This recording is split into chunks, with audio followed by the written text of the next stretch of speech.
Glória a Deus. Amém, meus irmãos. Paz do Senhor, graça e paz. Boa noite. É muito bom poder estar na casa do Senhor, no dia do Senhor, com o seu povo, para juntos rendermos a Ele glória, louvor e adoração. Para mim é um grande privilégio poder estar com vocês aqui nesse primeiro domingo de 2025.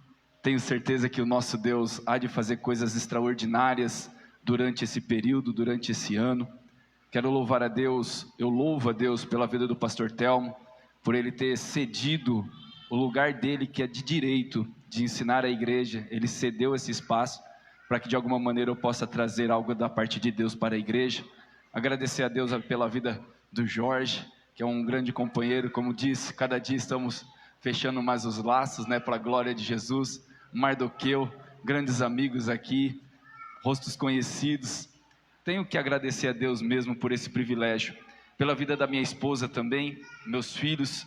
Hoje está faltando o mais velho, o Arthur, ele precisou ficar lá na sede, que ele é obreiro lá também, então por isso ele não está aqui. Mas hoje me acompanha a minha esposa Cíntia, a minha pequenininha Catarina e meu filho Davi, que é o do meio da casa, Então, queridos, sem mais delongas, abra por gentileza a sua Bíblia, livro do Apocalipse.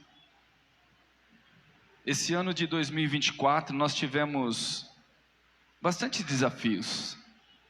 Nós encontramos na nossa vida cotidiana, seja no trabalho, em casa, aonde, na escola, nós encontramos desafios, mas de alguma maneira nós conseguimos romper todas as barreiras que tentaram nos impedir para chegarmos aqui.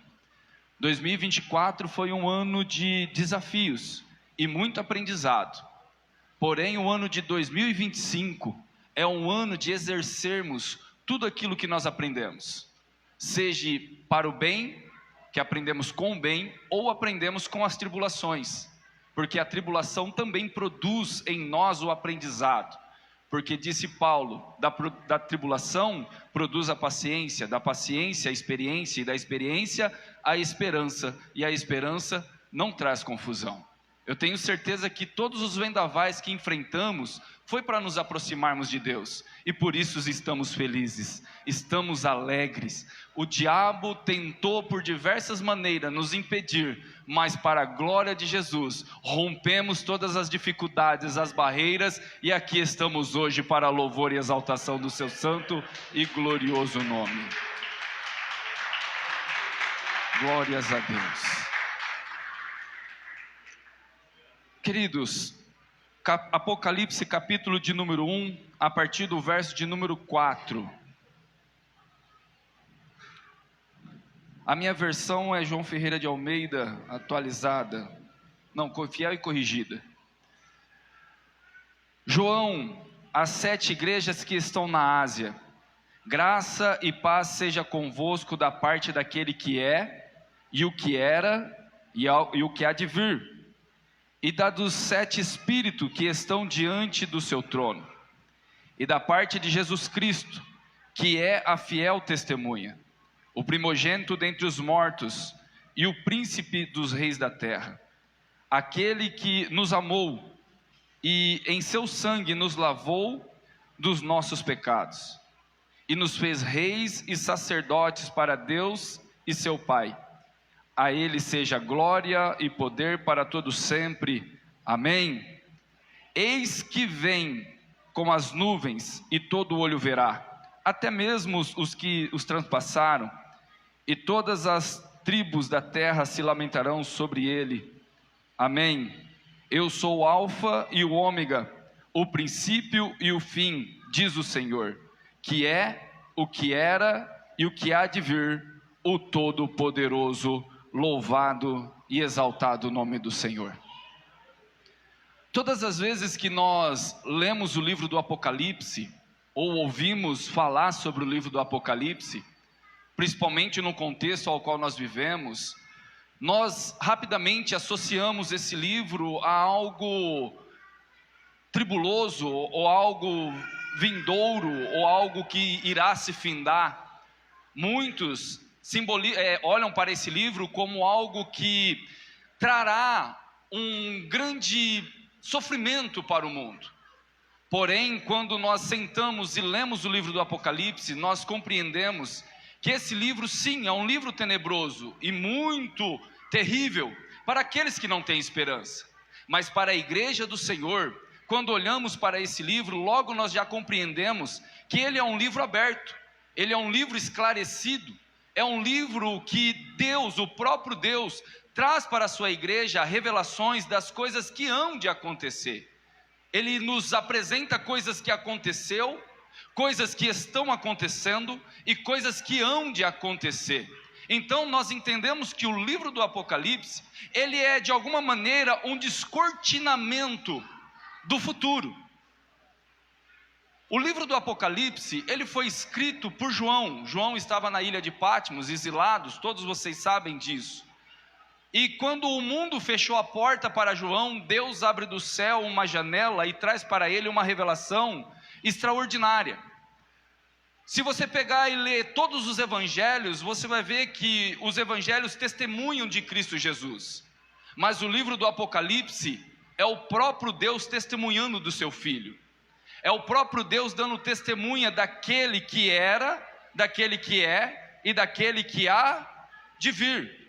Nessa perspectiva, nós vamos olhar para o livro do Apocalipse agora, não como algo terrível, mas como algo glorioso, como algo que surpreenderá a nossa vida por aquele que morreu por nós, por aquele que nos trouxe para a nossa alma a salvação de nossos pecados. Vai lá, minha filha. Com licença. Tá bom, vai lá com a mamãe. Nós vamos olhar para o livro do Apocalipse como aquele que morreu por nós pelos nossos pecados. E o texto ao qual nós nos dedicamos e olhamos agora neste momento, nos traz verdades que devemos de guardar para a nossa vida. Porque muitas das vezes nós falamos de Jesus, nós falamos que seguimos a Jesus, nós confessamos a Jesus, mas uma grande parcela da nossa atualidade não sabe quem é Jesus. Nós esperamos em Jesus somente pelo milagre, mas nós esquecemos que Jesus, ele não é simplesmente aquele que faz o milagre, mas ele está absurdamente além de tudo aquilo que ele pode fazer por nós. Jesus Cristo, ele não é simplesmente aquele que nós limitamos como eterno, mas quando nós olhamos para Isaías, Isaías declara dizendo o seguinte, que ele é o Pai da eternidade. O Jesus Cristo ao qual que nós servimos, ele não é limitado à nossa mente finita, mas o Jesus Cristo ao qual nós servimos, ele é extremamente além da nossa compreensão. E olhando para esse sentido, nós indagamos, como que um Deus tão poderoso pode amar pessoas tão fálidas como somos nós? João, ele apresenta Jesus Cristo agora, através do próprio Deus, ele apresenta Jesus como Jesus antes da eternidade, antes da criação. E quem foi Jesus antes da criação? Você já parou para pensar sobre isso? Porque ele era, ele é e há de vir. Jesus, ele além de ser Deus, porque existe muitos conflitos, né, ainda mais nessa atualidade nossa, se Jesus ele foi Deus, se não foi Deus, se ele foi criado, se não foi criado. Mas quando nós olhamos para as escrituras, nós temos a convicção de que Jesus, ele não é criado, mas que Jesus, ele é criador, ele é o principiador, ele é o proeminente, é o que está acima de toda a criação, porque nele foram feitas todas as coisas, e sem ele nada do que foi feito, se fez. Então o primeiro sentido que nós temos que ter em Cristo Jesus, é que Jesus, além de ser Deus, ele é criador. Ele é o Logos encarnado, ele é aquele que é o haja do próprio Deus. Deus pensa, Jesus age. Deus memoriza, Jesus executa. Jesus antes da criação do mundo, ele que orquestrou todas as coisas, e por conta dele tudo se tornou a existência. Então, Jesus que eu e você servimos no ano de 2024 e que continuaremos a servir o ano de 2025, não é um Jesus limitado a uma criação, mas o Jesus que nós servimos é autor e consumador de todas as coisas. É por isso que eu e você não devemos de limitar o nosso Senhor às nossas dificuldades, porque Jesus Cristo, Ele é especialista de criar do nada aquilo que nós necessitamos. Jesus Cristo, Ele tem o poder de fazer do nada tudo. E por que nós nos preocupamos com aquilo que achamos que não vamos dar conta de fazer? Se nós servimos um Deus que em seu currículo tem um atributo chamado haja. Se Deus disser haja bênção para a tua vida, pode se levantar o inferno inteiro, mas vai se levantar para cair, porque é maior aquele que está conosco do que aquele que está no mundo. Um dos atributos desse nosso Deus é a criatividade, é a criação, é o logos, é o haja. E esse Jesus está aqui nessa noite, andando no meio da sua igreja, sondando a cada coração e dizendo para nós: aquietai-vos e sabei que eu sou Deus, louvado e exaltado é o seu santo nome.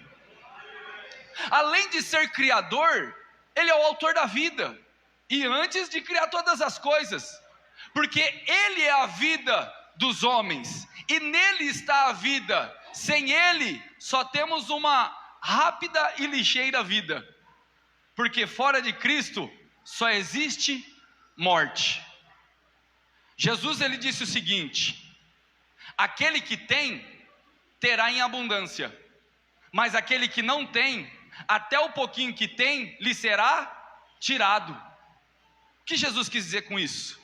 Aquele que tem vida com Cristo, terá vida em abundância, mas aquele que não tem vida com Cristo, até essa vidinha que eu acho que é vida, me será tirada.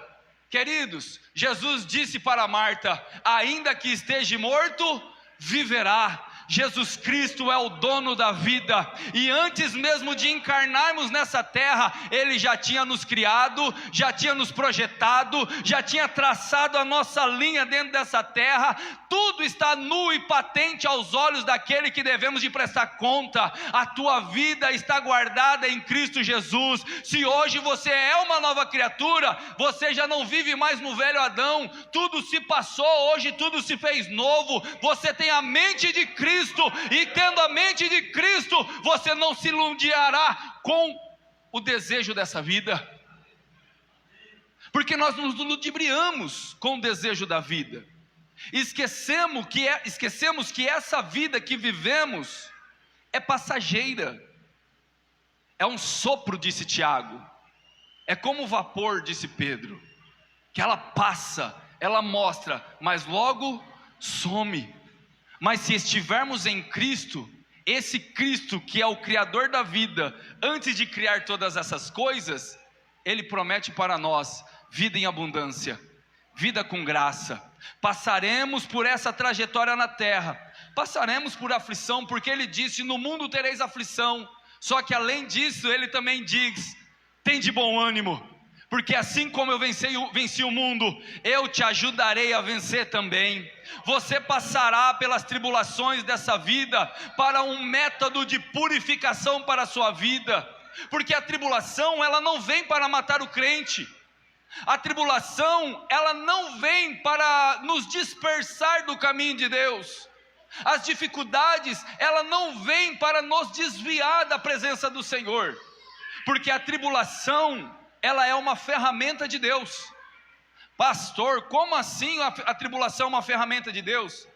Paulo, escrevendo aos Coríntios, ele diz o seguinte: porque a tristeza segundo Deus opera para a salvação. Que interessante, né? A tristeza segundo Deus opera para a salvação. Muitas vezes, nas tribulações, nós paramos para refletir.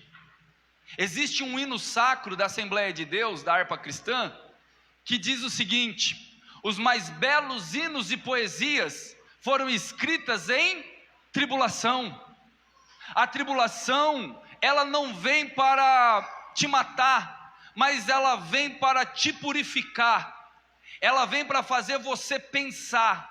Ela vem para fazer você refletir na sua atualidade. E vem para aumentar a sua fé em um Deus que tem o haja no seu currículo, como eu disse. Porque a palavra tribulação, no nosso contexto hoje, ela tem a conotação de sofrimento, turbulência, agitamento, tem vários sentidos até pejorativos. Mas quando Paulo escreve aos Romanos, dizendo que a tribulação produz a paciência, Paulo ele está olhando para um contexto agrícola. E a palavra tribulação, que também vem de tribulos ou tribulum, ele é uma ferramenta agropecuária. Vocês já viram já uma esteira que passa em cima do milho e debulha ele? Já viram se dar esse tipo de ferramenta? Quem trabalha com agrícola vai entender isso. Na antiguidade, era como se fosse uma esteira com pedras e corrente ou cordas que puxava em cima do trilho, que fazia uma pré-separação da palha da semente. A tribulação, ela serve para fazer uma separação. Você lembra quando Jesus chegou para ser batizado por João Batista? E João Batista diz o seguinte: eis o Cordeiro que tira o pecado do mundo. Ele continua dizendo o quê? Ele tem a pá e a eira. Ele lançará a palha no fogo e a semente no celeiro. Olha só como é importante a gente descobrir o sentido da palavra tribulação. A tribulação ela não serve para separar a palha do trigo, correto? Amém? Separar a palha do trigo. O que Jesus disse? Que vai lançar a palha no fogo e o trigo no celeiro. Você está entendendo para que serve a tribulação para a nossa vida? A tribulação ela vem para tirar a palha da nossa vida, para tirar o pecado da nossa vida, para tirar aquilo que não é conveniente da nossa vida. A tribulação ela vem para fazer nós nos despertarmos que nós somos sementes e que nós precisamos estar aptos a ser lançado no celeiro, porque a volta de Cristo Jesus é eminente, queira eu ou queira você não, mas a volta de Cristo é real. A tribulação ela não é para nos matar, mas a tribulação é para nos purificar, é para tirar de nós tudo aquilo que nos impede de sermos lançados para esse celeiro da eternidade. Esse Jesus que criou a vida e é a vida dos homens, Ele manda essas situações para que eu e você tenhamos vida e vida eterna juntamente com Ele. Ele continua até hoje trabalhando, porque Ele é a fonte da vida. Ele não quer que ninguém se perca. E esse 2025, meus irmãos, será um ano de colheita. Mas não se engane, Satanás ele não dorme, ele não brinca de ser Satanás, ele continua armando ciladas para poder desarmar, para poder laçar todos aqueles que são de Cristo. Não se engane com sinais prodígios, porque a Bíblia diz que ele pode fazer descer fogo do céu, ele pode se transfigurar em anjo de luz, para assim que se preciso for, engane até os escolhidos. 2025 é um ano de colheita, mas cuidado com a prosperidade, porque a prosperidade fora de Deus pode gerar morte. Porque Satanás é aquele que pode oferecer ao mundo, se prostrarmos, adorarmos a Ele. Jesus nos prometeu prosperidade, mas é a prosperidade segundo Ele, segundo a vontade dEle. E sabe quando é que nós reconhecemos a prosperidade de Deus na nossa vida? É quando somos agradecidos. É quando somos agradecidos em qualquer circunstância da nossa vida. É quando nós somos agradecidos, é quando nós estamos na luta, mas é quando nós estamos na bonança. Nós somos agradecidos, é quando nós ajudamos, mas também quando somos ajudados. é ser agradecido por aquilo que temos, mas sermos agradecidos por aquilo que também não temos, porque muitas das vezes, meus irmãos, nós não somos agradecidos pelos nãos que recebemos da parte de Deus. Mas você já parou para pensar que por causa dos nãos de Deus, é uma grande possibilidade de você estar aqui nessa noite? Porque às vezes nós queremos sair para fora dessa casa, mas o Espírito Santo sopra no nosso ouvido falando: não saia da minha presença. Quantas vezes queremos esmorecer e fugir, mas o Espírito Santo sopra nos nossos ouvidos dizendo: não saia da minha presença, independente das circunstâncias. 2025 é um ano de bênçãos, mas é um ano de vigilância. É um ano de prosperidade, mas é um ano de pé firmado na rocha eterna que é Cristo Jesus. Porque sem esse Cristo podemos ganhar o mundo inteiro, mas do que adianta se perdermos a nossa alma? Mexamos na nossa consciência e vivamos agradecidos, porque aquele que é agradecido a Deus é próspero nessa terra, é abençoado nessa terra, anda com harmonia nessa terra, faz todas as coisas para a glória, louvor e exaltação de nosso Deus aqui nessa terra. Então nós entendemos que o nosso Deus, Ele é Criador, Ele é a vida, Ele é o Logos, e Ele também é o sacrifício. Antes da criação, antes de toda essa matéria existir, o nosso Cristo é isso. E fora que tem diversos outros atributos que poderíamos abordar, mas Ele é o sacrifício. Apocalipse diz que Cristo Jesus é o sacrifício, é o cordeiro que já foi imolado desde a fundação do mundo. Porque o pecado que nos separou de Deus, esse pecado que nos separou de Deus, ofendeu tanto a santidade de Deus, que até hoje nós sentimos a opressão do pecado passando do nosso lado. Deus criou as coisas com tanta harmonia, mas a desobediência do homem trouxe uma corrupção tão grande, que até hoje nós somos afetados por causa da desobediência de Adão e Eva. E isso não começou com Adão e Eva, começou no céu, com Satanás, pela multiplicação de seus comércios, se achou em si a rebeldia, e ele foi precipitado, trazendo então uma hecatombe, uma bagunça em toda a criação de Deus. Quando Deus pega agora, Ele vai lá, Ele forma o globo terrestre, Ele organiza o cosmo, Ele cria, tira da água a terra, Ele cria os animais, Ele cria os homens, Ele vai lá, Ele faz brotar um jardim no meio do Éden, Ele planta o homem lá dentro daquele jardim. O homem vivia em harmonia com Deus, perfeita harmonia com Deus, vivia ali em comunhão com o Pai. Mas Satanás, aquele que caiu, de alguma maneira entrou no jardim, e todos vocês sabem que Eva, mulher excepcional, conhecedora, foi ludibriada. E foi ludibriada por quê? Você já parou para pensar nisso? Por que Eva foi enganada? Sabe quem conta o porquê isso aconteceu? Tiago.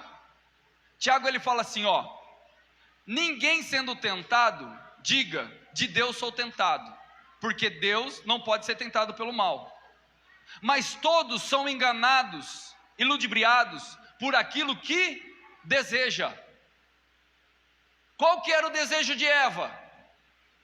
Querer ser igual a Deus. Ela, querendo ser igual a Deus, abriu uma corrupção em seu coração, veio a queda. A queda arrastou Adão. Houve então uma separação entre Deus e os homens. Aí, meus irmãos, nós entramos agora em um período da criação. Jesus não veio encarnado ainda em terra, mas lembra que ele já foi o sacrifício desde a fundação do mundo? Esse sacrifício que foi desde a fundação do mundo foi necessário porque eu e você, Adão e Eva, não conseguiria pagar o preço do pecado que eles cometeram contra o próprio Deus. Passa-se o tempo durante a história, Jesus, esse qual nós servimos, ele aparece em uma forma de teofania no Antigo Testamento.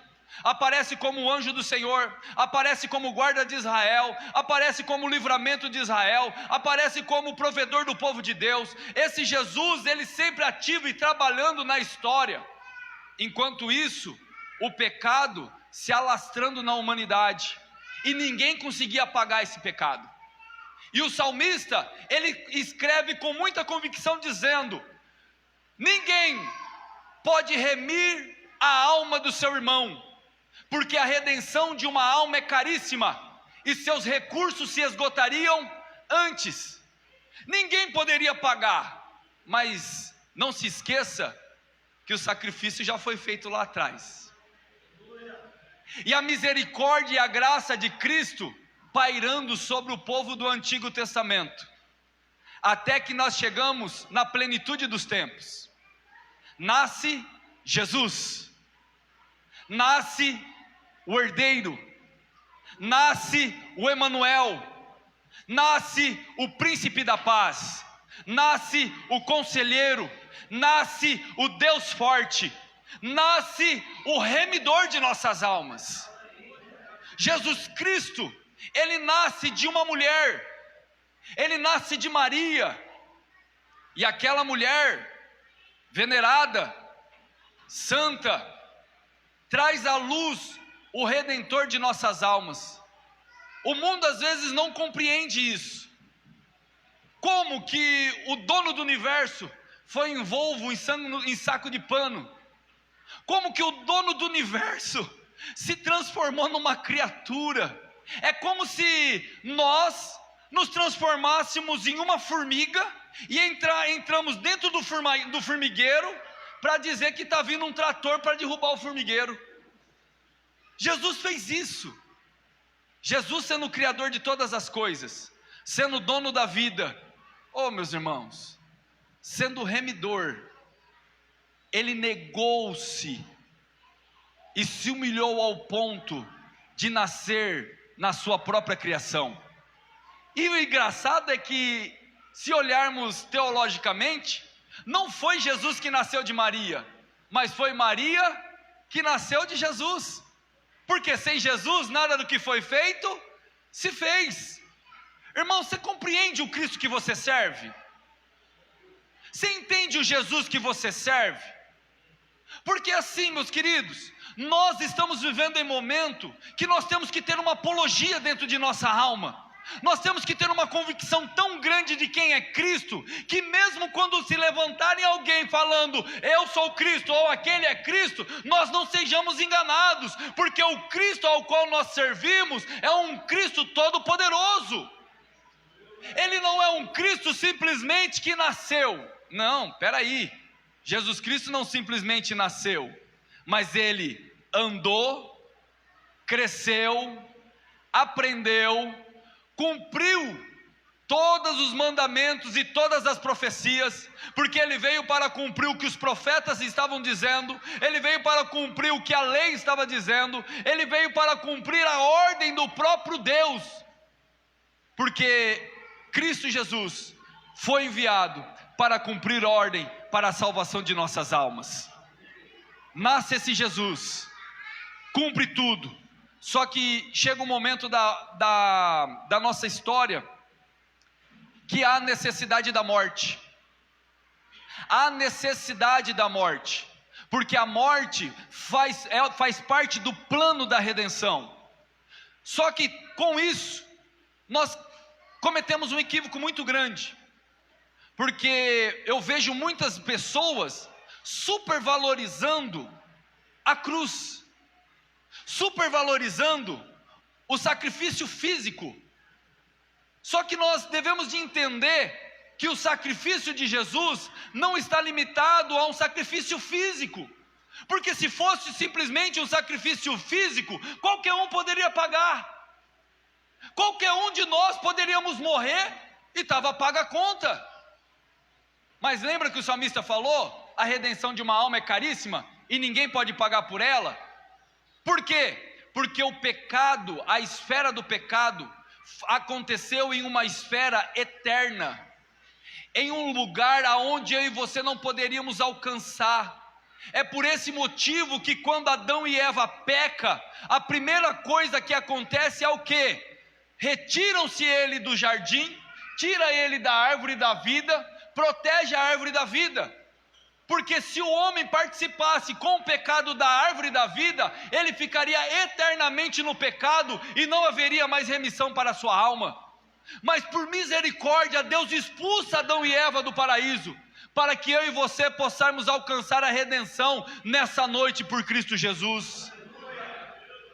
2024 foi ano de redenção, 2025 é ano de redenção, porque eu e você não conseguiríamos pagar.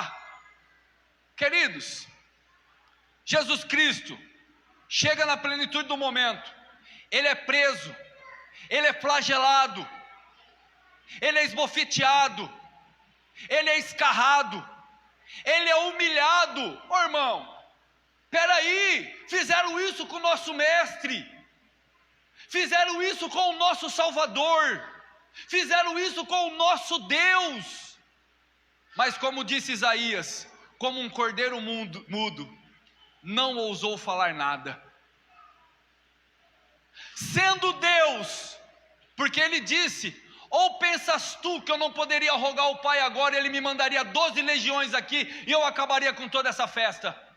Tem muitos que acham que houve festa na cruz quando Jesus estava sendo crucificado. Querido, pare e pense comigo.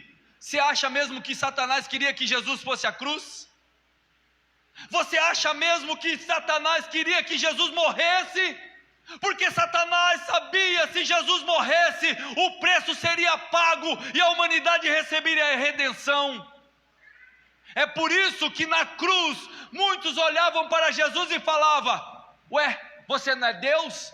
Salve a ti mesmo e salve a nós também.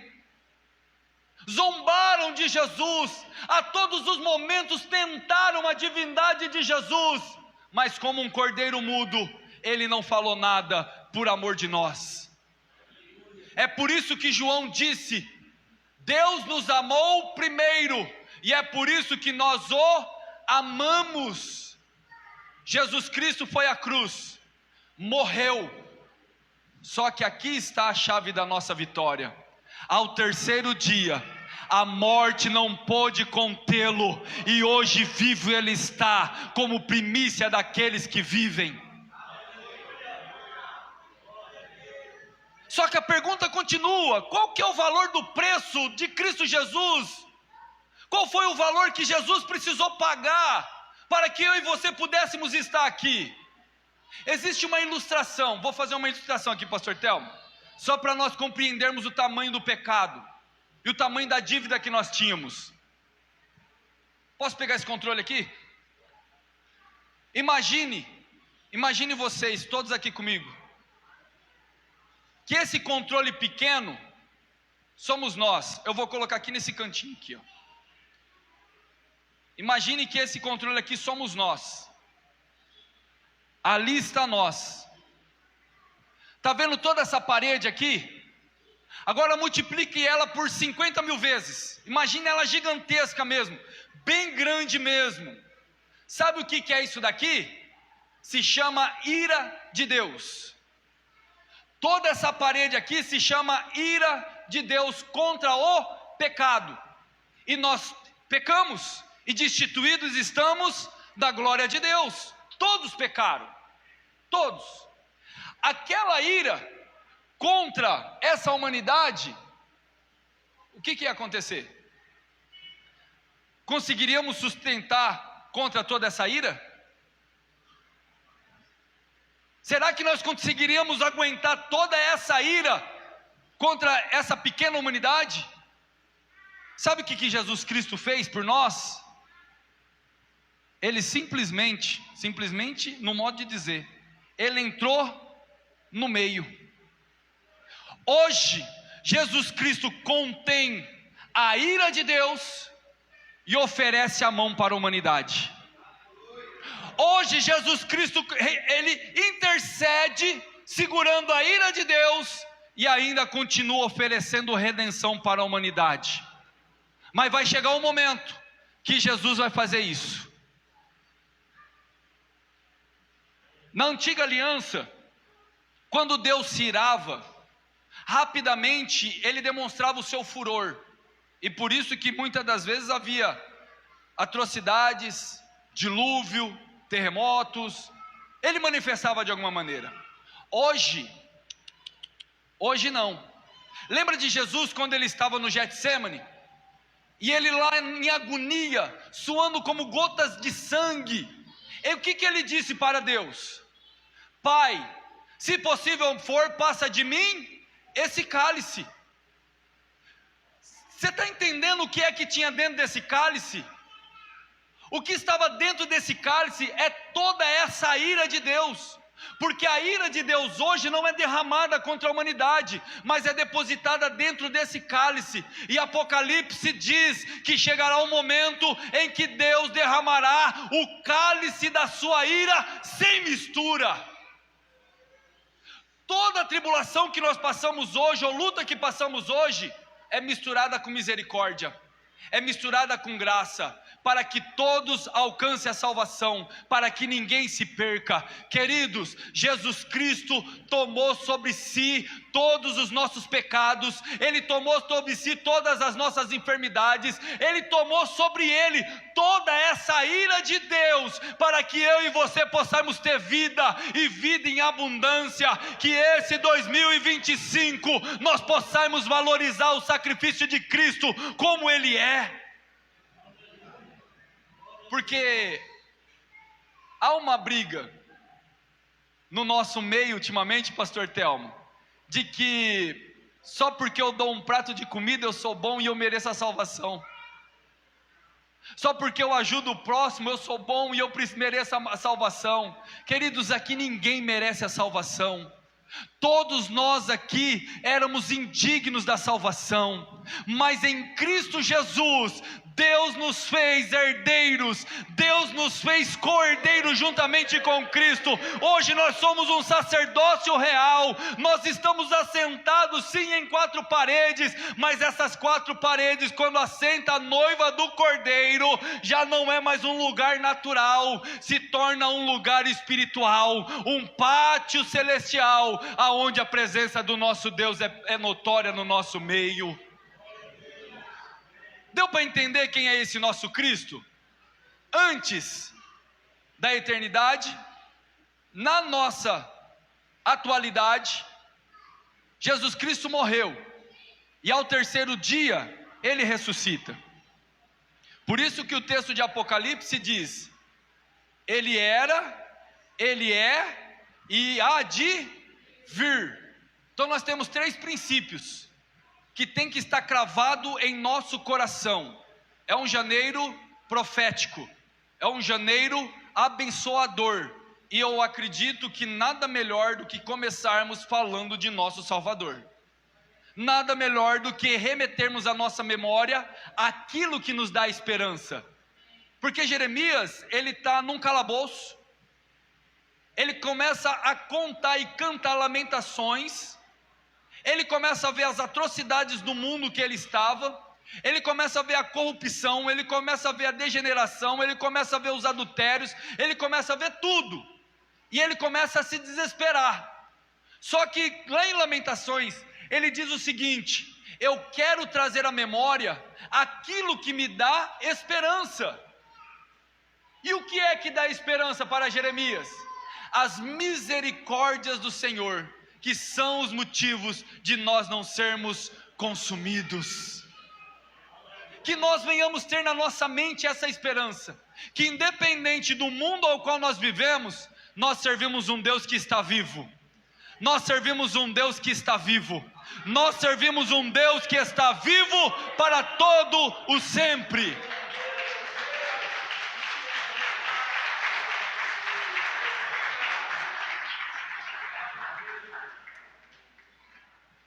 quando Jesus Cristo, ele morre, ele ressuscita, ele ainda fica por um período dentro da terra de 40 dias. Atos dos Apóstolos nos informa que Jesus continuou fazendo milagres, prodígios, dando provas infalíveis da sua ressurreição. Chegando perto dos 40 dias, a Bíblia diz que ele é assunto ao céu. Ele vai ao trono de Deus, só que ele cumpre a promessa que ele tinha feito para a igreja. E qual é a promessa que ele tinha feito para a igreja? Eu vou, mas eu não vos deixarei órfão. Eu enviarei o Consolador, o Paracletos, o Espírito Santo. É aquele que está sobre nossas vidas hoje. É aquele que habita dentro de nós. É aquele que faz frutificar em nós os frutos do seu Espírito. Porque dom espiritual é fácil ter. Agora, fruto do Espírito, somente aqueles que são de Deus. Meu Deus, irmãos. Você discerne ou tem conhecimento de uma pessoa que é de Deus ou não, não é se ele coloca a mão sobre o enfermo e o enfermo é curado. Não é quando ele ora para um aleijado e o aleijado levanta da cadeira. Não é quando ele vem e revela tudo a tua vida. Você tem discernimento se a pessoa ela é de Deus ou não, é pelos frutos do Espírito dela. É se ela é longânima, é benigna, é paciente, tem domínio próprio, compra e paga, é hospitaleira, é amorosa, é sincera, glorifica a Deus no seu andar, é confiável. É nisso que você entende se a pessoa tem ou não tem o Espírito Santo. Não é se ela fala em outra língua ou não, porque tem muitas pessoas que falam em outra língua, mas quando sai para fora, fofoca, murmura, coloca raiz de amargura, coloca contenda. Opa, pera lá, quem está fluindo aí? A velha natureza ou a nova natureza? Porque a nova natureza, disse Tiago, porque a sabedoria que do alto vem, primeiramente ela é pacífica, sincera, amorosa, benigna. Esse Espírito Santo que foi derramado sobre nós, é o motivo de estarmos aqui, porque foi Ele que nos convenceu do nosso pecado, foi Ele que nos convenceu da ira de Deus, e foi Ele que nos fez confessarmos que Jesus Cristo morreu, só que também ressuscitou. Porque sem o Espírito Santo, irmão, ninguém confessa que Jesus Cristo ressuscitou, porque isso é loucura. Crer numa pessoa que ressuscitou e está viva hoje é loucura. Fala para mim que não é loucura. Jesus já foi lá na tua casa tomar um cafezinho hoje? Ele corporalmente apareceu lá, ô meu filho, abre aí que eu vou entrar? Claro que não, irmãos, porque hoje ele está à destra do Pai, ele está lá em cima hoje. Só que essa loucura é tão difícil de descrever, que nós estamos a ponto de morrer para defender essa verdade. Nós somos chamados de louco, não porque batemos pé ou rodopiamos, não, nós somos considerados e chamados de loucos, porque nós acreditamos em um homem que morreu, mas ele ressuscitou. A igreja atual precisa compreender essa verdade de um ponto tão extraordinário, de nos compararmos com o primeiro século, porque 40 dias depois, Jesus subiu. Jesus deu uma ordem para eles falando o quê? Ficar em Jerusalém, até que do alto sede revestidos. Aí depois vocês saem aí até os confins da terra. Passa-se 10 dias, eles estão num cenáculo, em uma sala de jantar, e de repente, como um vento, como um som, enche o ambiente, todos são cheios do Espírito Santo. Os que estão lá fora começam a zombar deles, falando que eles estavam bêbados. Mas Pedro, que há um pouquinho lá atrás tinha negado a Jesus, agora cheio do Espírito Santo, cheio do poder, cheio da ousadia, ele é o primeiro a levantar a bandeira do Evangelho e falar assim: opa, peraí, nós não somos loucos, e nem estamos bêbados, mas nós estamos aqui porque nós acreditamos naquele que morreu e ressuscitou. Nós estamos aqui porque fomos levantados pelo Espírito Santo. E a pergunta que Pedro fez para ele foi o seguinte: por que vocês estão surpresos com isso? Sendo que Joel já havia dito que isso ia acontecer, sendo que o salmista já havia dito que isso ia acontecer, sendo que os profetas já haviam dito que isso ia acontecer. Aí eu faço um paralelo com nós hoje, porque às vezes nós nos assombramos com as coisas que estão acontecendo. Jesus disse: haverá guerras, depravação, o amor se esfriará, a iniquidade se aumentará, e às vezes nós ficamos pavorados. Aí Jesus disse: eu estou te dizendo para que quando isso acontecer, você possa bater no peito e falar: o meu Jesus disse que isso ia acontecer. Jesus não morreu e ressuscitou simplesmente para ficarmos acomodados, mas Jesus morreu e ressuscitou para que eu e você possamos levantar essa bandeira do Evangelho, como Pedro levantou, e anunciar a verdade gloriosa de Cristo Jesus.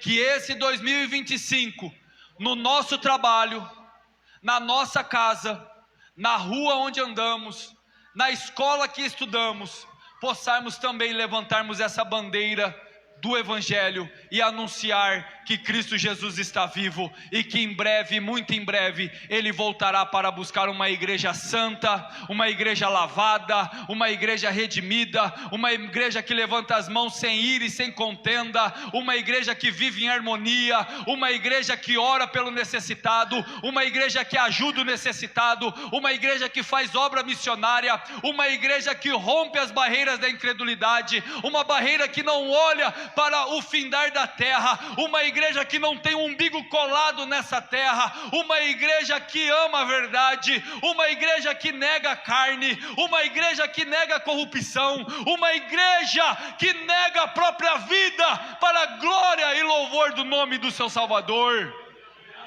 Que esse 2025 nós possamos romper em fé, possamos romper toda a incredulidade que nos barra de fazermos a vontade de nosso Senhor e Salvador Jesus Cristo.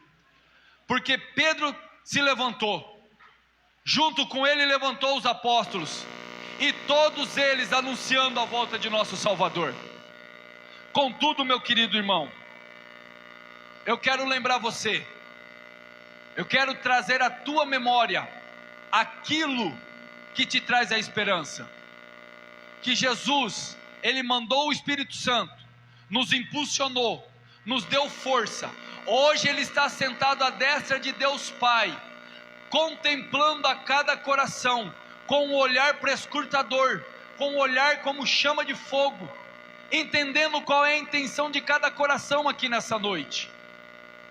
E Ele tem uma pergunta para nós nessa noite: qual é a nossa intensidade em Sua presença para esse 2025? Porque no começo do ano é fácil começar bem, é fácil fazer propósitos, é fácil fazer promessas. Não, esse 2025 eu vou ser um melhor crente, esse 2025 eu vou ser um melhor pai, esse 2025 eu vou ser uma melhor esposa, eu vou ser um melhor funcionário, eu vou ser um melhor servo de Deus. É fácil começar bem, mas disse Salomão: Deus, me dê sabedoria para que eu possa sair melhor do que entrar melhor. Porque entrar bem, qualquer um entra, mas sair bem, só aquele que é prudente, só aquele que é vigilante, só aquele que tem temor do Senhor. E o temor do Senhor é o princípio da sabedoria. E a pergunta continua: qual é a intensidade que você está fazendo esse selo com Deus nesse momento? Que venha ser não com o impulsionamento da ansiedade, mas que possa ser com a paz do Espírito Santo. Que não venha ser com o anseio de fazer, mas que venha ser com o amor de fazer. Porque nós podemos fazer tudo, mas se não tiver amor, não tem validade nenhuma. Lembra da igreja de Éfeso, lá em Apocalipse no capítulo 2? Jesus olhou para aquela igreja, pastor Telmo, e falou assim: tenho porém contra ti que deixastes o teu primeiro amor. E o interessante é que o primeiro amor ali não condiz com o contexto que nós temos, porque quando nós falamos que precisamos voltar ao primeiro amor, logo nós já remetemos à ideia de que eu tenho que fazer com a mesma intensidade de quando eu comecei. Não é isso? Não, eu já tenho uma carreira cristã, as dificuldades da vida me fez eu esfriar, a maturidade me fez ir mais devagar, então agora eu preciso voltar ao primeiro amor para eu poder voltar a fazer rápido de novo. Não. O texto de Apocalipse 2 não está dizendo nesse sentido, porque se você ler lá, você vai ver que a igreja de Éfeso era uma igreja que rejeitava os falsos profetas, era uma igreja que evangelizava, era uma igreja que sofria aflição, era uma igreja que não se esmorecia, era uma igreja que não se cansava, era uma igreja que constantemente estava ajudando as pessoas. Lê lá para você ver, era uma igreja que estava ativa, mas Jesus disse para ela: faça voltar ao primeiro amor os meus fiéis. O que Jesus quis dizer com isso? Que não adianta nada evangelizar se não tiver amor em primeiro lugar. Não adianta nada ofertar se não tiver amor em primeiro lugar. Não adianta nada pregar o evangelho se não tiver amor em primeiro lugar. Queridos, a pergunta continua: qual é a intensidade do seu propósito com Deus nesse 2025? Quer um conselho? Coloque o amor em primeiro lugar, porque o demais Deus tudo fará pela tua vida. Você será uma bênção para os seus vizinhos, você será uma bênção para a empresa que você trabalha. Jovens, vocês serão uma bênção para os professores, vocês serão uma bênção para os alunos daquela sala. Irmãos, vocês serão uma bênção para a cidade de Monte Alto. Vamos trabalhar incansavelmente, mas acima de todas as coisas, vamos colocar o amor, vamos colocar a intensidade com o amor, para louvor e exaltação daquele que vive, daquele que em breve voltará para nos buscar. Entramos no final. Jesus voltará, só que agora ele não vai voltar, não virá como um cordeiro mudo. Não, tem muitos que falam assim: se Jesus viesse agora, eles matariam Jesus de novo. Mataria nada, meu irmão, porque Jesus vai voltar, e eu quero ver quem vai conseguir matar esse Jesus que está vivo, porque agora Jesus já não vem mais para remir os nossos pecados. Jesus agora ele não vem mais para morrer pelos nossos pecados. Jesus agora ele volta para buscar o seu povo. Quantos aqui acreditam no arrebatamento da igreja? Quantos aqui esperam ansiosamente para aquele grande e glorioso dia? Quantos podem dizer: Maranata, ora vem Senhor Jesus? Porque isso é uma promessa que irá se cumprir. Jesus, ele é longânimo para que ninguém se perca, mas ele é longânimo para que muitos se arrependam. Eu e você já estamos salvos em Cristo Jesus, eu e você já estamos guardados em Cristo Jesus, eu e você já estamos seguros na salvação em Cristo Jesus, e é essa a esperança que eu quero trazer para você. Porque sabe esse corpo cansado que nós temos? Sabe essa ansiedade que nós temos? Sabe essa doença que nós temos? Sabe esse momento de tristeza que nós temos?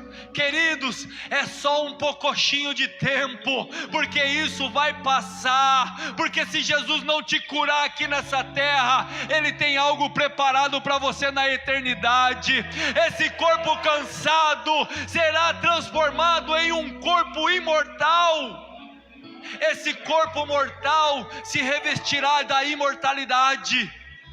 Esse corpo que hoje é flagelado, é castigado pelo tempo, é castigado pelo sol, receberá um corpo incorruptível. A glória de Cristo Jesus reluzirá em nós por toda a eternidade.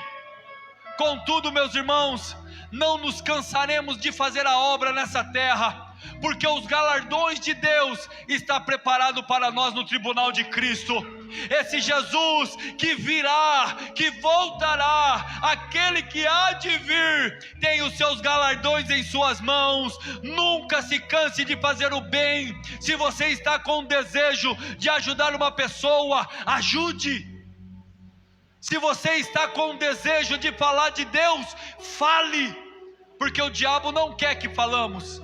Mas se você está com desejo, é sinal que o Espírito Santo está te comovendo para obras maiores em 2025. Seja um arauto de Deus para esse 2025. Seja um pendão real do Evangelho esse 2025. Acumule tesouros no céu, porque naquele dia, meu irmão, seremos arrebatados. Teremos esse corpo transformado, e lá no tribunal de Cristo estaremos diante do nosso Salvador, e lá receberemos galardões de ouro, galardões de pedras preciosas, galardão de prata, galardão de madeira, palho e feno. Contudo, a salvação está garantida em Cristo Jesus. A nossa esperança está lá, e depois que estivermos lá, sabe o que vai acontecer? Entraremos na bodas do Cordeiro, ceiaremos com o nosso Deus, porque, irmãos, isso é a maior glória da igreja. Sabe qual é a maior glória da igreja? Não é simplesmente ser salvo, não é simplesmente ter o corpo glorificado. A maior glória da igreja não é simplesmente ganhar a eternidade. Mas disse Paulo aos Coríntios, a maior glória da igreja é poder ver Deus assim como Ele é. E João disse, assim como Ele é, nós também seremos. A maior glória, a maior honra da igreja é poder ver o Criador do jeito que Ele é, porque o texto bíblico diz, ninguém viu Deus, mas a igreja triunfante, a igreja que foi arrebatada, eu e você, naquele grande e glorioso dia, assim como o nosso Deus é, nós seremos, veremos, contemplaremos, e com Ele viveremos por toda a eternidade.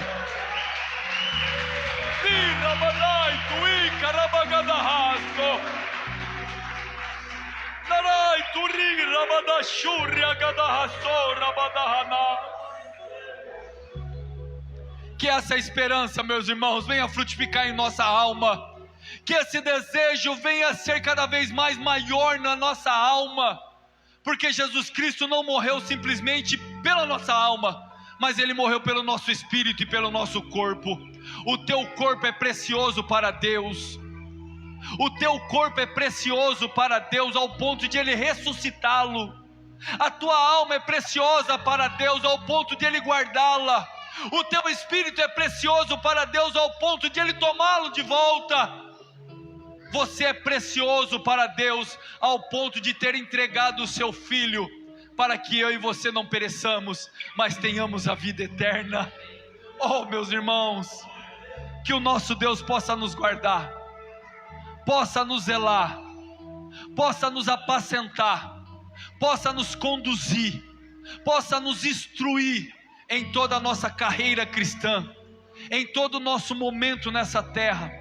Porque não se engane, nós vamos sim ter batalhas, vamos sim ter tribulações, mas nunca se esqueça que o Deus ao qual nós servimos nos manda tribulação para nos purificar, para nos preparar para coisas maiores.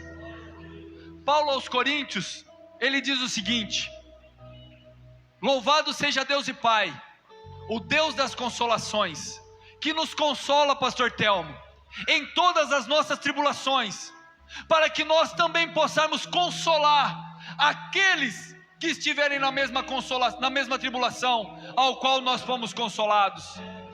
Deus te guarda na tua tribulação, para que você se torne um professor, para que possa ensinar aquele que também estiver passando por tribulação.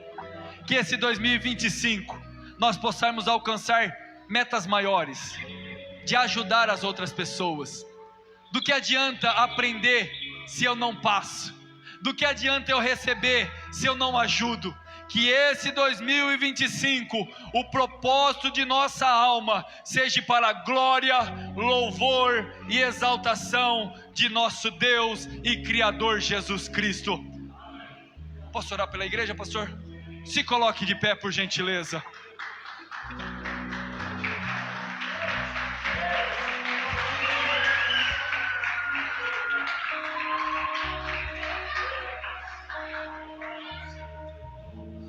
Queridos, é uma mensagem assembleiana, eu sou assembleiano. Tento arrancar um pouquinho da raiva, mas não consigo, eu tenho que ficar voltando, vou para lá e venho para cá. Sou meio assembleiano, é uma característica que Deus me deu.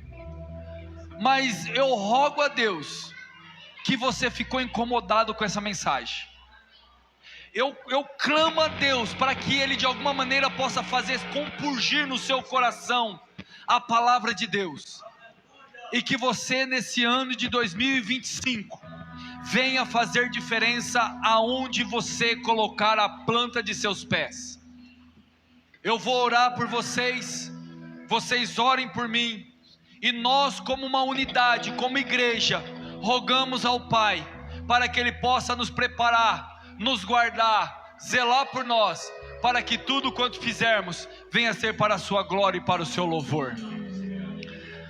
Deus, diante da Tua presença, Pai, nós rasgamos os nossos corações, esvaziamos, Senhor, o nosso ego, o nosso querer, o nosso achar, nos prostramos segundo, meu Pai, o Teu Espírito Santo, e clamamos, Senhor, a Ti pela Tua graça, pela Tua bondade, pela Tua misericórdia.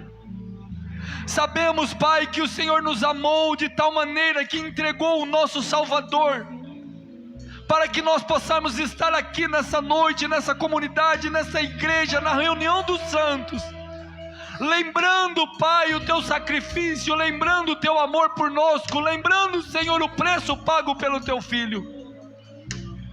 Acreditamos piamente que o Senhor é um Deus poderoso, e que trabalha por aquele que nele espera, e nós, Senhor, esperamos inteiramente no Teu poder, esperamos e confiamos nos Teus cuidados. Sabemos que o Cristo ao qual nós confessamos, Ele intercede pelos nossos pecados, e pedimos a Ti, Senhor, perdão por tudo aquilo que falamos, aquilo que pensamos, aquilo que agimos, aquilo que desejamos, tudo aquilo, Senhor, que fizemos, que de alguma maneira Te entristeceu, Senhor. Estamos no primeiro domingo desse ano de 2025, e o privilégio, Senhor, é de poder Te servir, e nós rogamos, meu Pai, para que o Senhor possa derramar em nós um renovo espiritual. Lava, Senhor, as nossas vestes, como o nosso pastor já nos lembrou nessa noite, que nós possamos ter as nossas vestes resplandecentes, limpas, diante da Tua presença. Senhor, perdoa os nossos pecados, perdoe, Senhor, as nossas ofensas, limpa, Senhor, as nossas mãos sujas, limpa, Senhor, a nossa mente facciosa, limpa, Senhor, nosso falar torpe, limpa, Senhor, o nosso coração corrupto, e transforma em nós, Senhor, um coração segundo o Senhor. Senhor, coloque em nós, meu Pai, o desejo de Te servir, coloque em nós o desejo de falar da Tua palavra, coloque em nós, Senhor, nesse ano de 2025, o amor em primeiro lugar, que nós possamos levantar as nossas mãos para abençoar, que nós possamos receber de Ti, Senhor, toda a prosperidade necessária. Senhor, eu peço a Ti neste momento, que Tu possas derramar a paz sobre o lar dos Teus filhos, que o Senhor possa encher o celeiro dos Teus filhos, que o Senhor possa abrir as portas do emprego para os Teus filhos, que o Senhor possa trazer a cura para os Teus filhos, que o Senhor possa trazer, Senhor, a libertação para os Teus filhos, que o Senhor possa trazer, Senhor, o ânimo para aquele que está desanimado, possa trazer vida para aquele que está moribundo, possa trazer ousadia para aquele que está desanimado, possa trazer alegria para aquele que está desanimado e triste, pois Tu és o dono da vida. O Senhor era, o Senhor é e o Senhor há de vir para buscar uma igreja alegre, uma igreja saudável, uma igreja que foge da aparência do mal. Senhor, que esse ano de 2025 nós possamos ser surpreendidos por Ti, que nós possamos ter o nosso caminhar pavimentado pela Tua palavra. Levanta, Senhor, no meio desta igreja, homens e mulheres valorosos, para levantar e falar da Tua palavra. Senhor, eu rogo pelo nosso pastor Telmo, eu clamo a Ti, Senhor, pelo Teu servo, pela Tua família, pela Tua serva, Tua esposa, que o Senhor possa derramar sobre a sua vida, sobre o seu ministério, saúde, paz, autoridade, amor, longevidade de vida, autoridade do alto céu, para falar da Tua palavra, para instruir a Tua igreja santa aqui nessa terra. Que o Senhor possa abençoar esta comunidade, a comunidade Betel, meu Pai, a casa do pão. Que o Senhor possa encher, Senhor, esses celeiros, que haja muitas conversões de alma, que possa ter, Senhor, muito amor nesta casa, muito acolhimento, muito Espírito Santo, que os Teus filhos possam ansiosamente esperar de Ti toda a provisão, porque o Senhor é o Pai da provisão, o Senhor é o Pai desta igreja, o Senhor é o Deus desse povo. Abençoe, Senhor, esta igreja, abençoe nossas vidas, é o que nós Te pedimos e Te glorificamos pelos Seus cuidados, no nome de nosso Senhor e Salvador. E todo aquele que crê, diga comigo amém. Que Deus abençoe em nome de Jesus. Eu estou gastando a minha vida, perdendo tudo. Aleluia. Alegria. Glória a Deus. Todos os dias vamos cantar em